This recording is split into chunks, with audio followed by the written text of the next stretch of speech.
California, death in a house disclosure, what you need to know. That's our topic today. Let's get started right after this.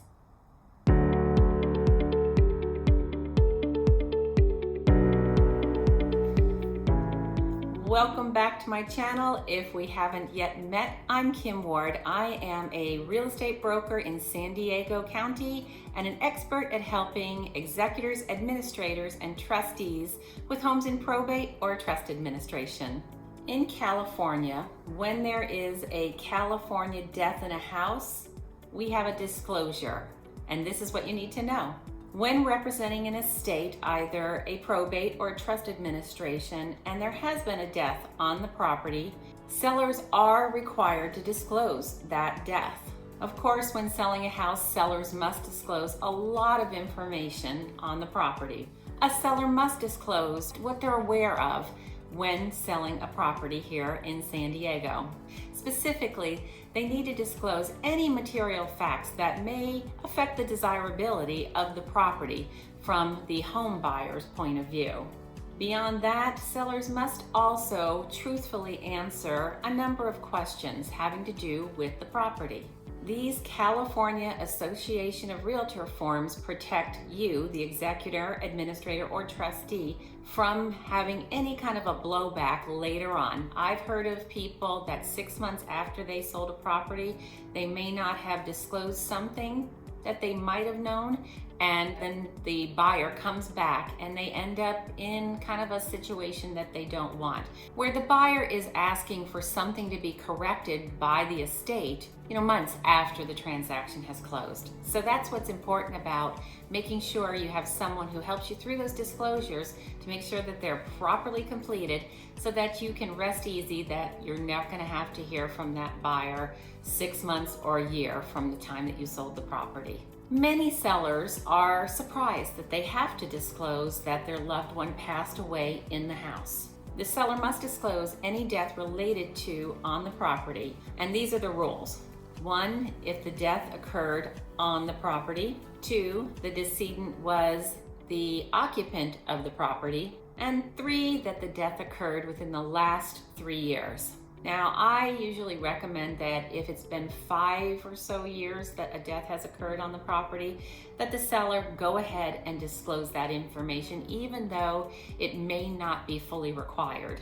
My job is to protect my clients from what they don't know that they don't know. And I just think it's better to go ahead and just disclose that information, because when someone is wanting to buy a property, they're much more likely to be okay with various things that may not be the most positive about the property, including if someone's passed away in the home. Many people do really care about that and feel like it affects the property. I'm not one of those people, but there are some that do. And your buyer's going to sign off on a document. They're going to sign it, they're going to date that form that shows that you disclosed a death on the property, and then you're protected. You have informed and disclosed that information to your buyer. Now, the form that you're going to need to fill out is the California Association of Realtors Exempt Seller Disclosure. I refer to it as the CAR Form ESD. The first question is, has there been a death on the property within the last 3 years? If your answer is yes, then you're going to go further into explaining the passing away of your loved one on the property. When I'm helping my clients to determine how to word the passing away on the property, I tell them that you don't have to write every little detail. For instance, if your father passed away of a heart attack in his master bedroom, that's all we write. Passed away of a heart attack in the master bedroom. We don't have to put all the other details around the death. Many times, family members will bring their loved one home from the hospital so that they can be in their own bed, in their own home when they pass away. So I'll just explain to my clients that just go ahead and fill out the document stating that my mother passed away in her bed of natural causes. A lot of times that's all that it needs to be. It does not have to have every detail that led up to that passing. Now, there are exceptions to that requirement, and it has to do with AIDS and HIV. If your loved one has passed away because of AIDS or HIV, you do not need to disclose that information. That's just one of the rules protecting the privacy of that type of death. So what happens if the buyer specifically asks for more information about the passing? A seller or their agent may not make any misrepresentations regarding what happened around a death. If asked directly, the listing agent and the seller must give specific information to the buyer.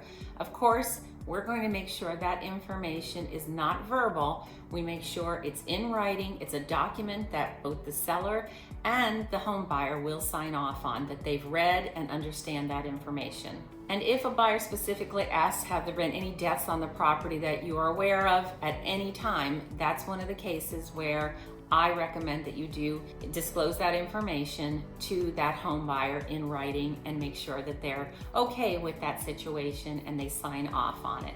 And in the case of a death being disclosed like that, we're going to use the exempt seller disclosure document or an attachment to that document to disclose that death. If the passing away was specifically notorious or would stigmatize on the property in any way, it's truly important to disclose that. And again, make sure that the document's complete and the buyer has signed off and dated the document, and then that's in our file. That's the way we can protect you and the estate when there has been any type of death on the property. I hope you found this of value. Please comment below if you have questions or if you have a specific situation that occurred that I may not have covered. Please let me know, and go ahead and like, subscribe, and hit that bell button to be notified of my upcoming videos all about probate and trust administration properties. Thanks, see you next week.